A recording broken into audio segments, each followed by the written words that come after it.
Have no fear, Arlando's here, pushing P Prosperity is near. Today's video, we got Boston shows it is the team to beat in the East, perk on the Celtics beat Bucks. Now, before I start my fucking video, I got a letter that came in the mail today, and I got a court hearing January 12th, 2023, over some stupid shit, or some dumb shit. I just want y'all to know, they're trying me, okay? The government, the system, the school system, they don't care if you're an entrepreneur. They don't care if you're a social media influencer. They take none of that shit serious. With that being said, fuck them niggas. We gonna keep continuing to rock. You know, we got envisionments of where we want to be by 22. They can't understand that. That's on them. Alright, we're living different lives.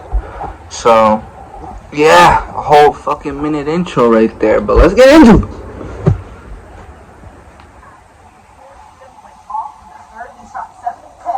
Seven to 10. 4 rebounds, 2 assists, and no turnovers. No Kirk here, Cooper Perkins, JJ Redick here. First, I'm going to start with you. Merry Christmas. It's always great to see you.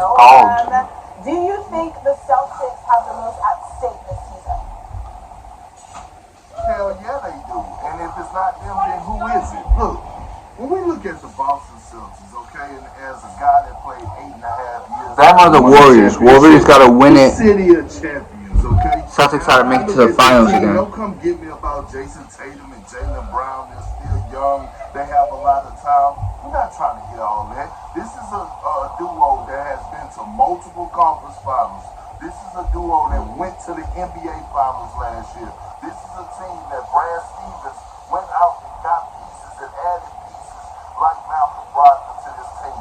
Added Derek White last season at the end of the season. Re-signed Al Horford. They have everything and more to win now. And the thing that we know about the NBA in today's game is that you cannot take any season, especially opportunity that you have to win it now, for granted, because the league gets better every single year. Teams and other organizations are not hesitant to go and pull the trigger. Guys are teaming up to try to win a championship. So when you have the opportunity, you have to seize the moment. And right now, we all can agree, including JJ, that the Celtics have the deepest roster in the NBA. They do. Well equipped to win now. They went to the finals last year. They didn't complete the mission, and right now they have to get it done. Yes, they have the most at stake. First of all, it's so good to see you. It is so good to see you. It's been a while. You too. Look, in professional sports, there's always something at stake. There's always an inherent pressure to performance and getting results. What is at stake? The future of players, whether or not they're on a roster. Legacy is something we talk about all the time. That's always at stake. And jobs are at stake. And when I look at the Celtics, you mentioned it first, but when I look at the Celtics, Jaylen Brown just turned 26. Jason Tatum is getting ready to turn 25. But they don't win it all this year. Those guys aren't going anywhere. Joe Mazzulla is an interim head coach that took over 4 days before training camp. He's done an outstanding job. He's got the best odds to win Coach of the Year this year. His job is secure. So maybe Tatum and Brown's legacy is at stake. I can think of 4 teams off the top of my head. 4 teams, sir, that have more at stake this season than the Boston Celtics. The Brooklyn Nets, the future of Kyrie, the legacy narrative around KD and whether or not he can win one without the Warriors. Philadelphia 76ers, the future of Doc Rivers' job in Philly. James Harden's future, the Golden State Warriors, Draymond Green's future. Is this the end of the dynasty? Is their big 3? That should be the end of the dynasty. And the Phoenix Suns. Chris Paul's contract is not fully guaranteed next year. The year after that, it's just fully non-guaranteed. And then they got new ownership. You can't blame what's happening to the 76ers on Doc Rivers. In the Boston Celtics. Harden's one of the biggest ballhouse in NBA history. JJ? Are you Very serious right now? Slap that. Because let me explain something to you. Not only did I play in Boston, Word. I also played on a team in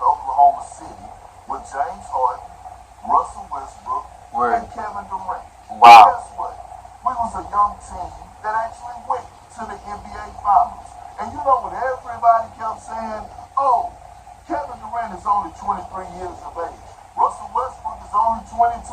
James Harden is 22. Serge Ibaka is 21, although he was probably 30 at the time. Because we already know how certain individuals lie about their age, but we're not about to get into that. So everybody kept saying, the future is going to be bright. Man, those guys are going to stick together. They're going to come back. We don't know that, JJ. We don't know that. And again, like I just told you before when I started my segment, this duo in Jason Tatum and Jaylen Brown has had success since Jason Tatum has walked in the front door. They have been to multiple conference finals. They represented the finals last year. So my thing is that we're going to keep saying if they don't complete the mission, oh yeah, they still got time. Stick with it. Oh yeah, they still got time. Keep it going. Sooner or later, something is going to have to give. And what I'm saying is this. When you have a complete team, when you have an agent, Al Morton, that's playing a vital role for them right now, and you have the opportunity in front of you right now, they are a championship or bust. Period. There's no other way around it. You have to complete the mission, JJ. You can't lie and say that these guys are young and the legacy and all this. No, we don't know if Jaylen Brown is going to be on the Celtics. I'm not arguing the point of whether or not they need to be able to complete the mission. Of course, that's the goal in sport. It's to win a championship, Bert. I'm talking about what teams are well positioned for the future.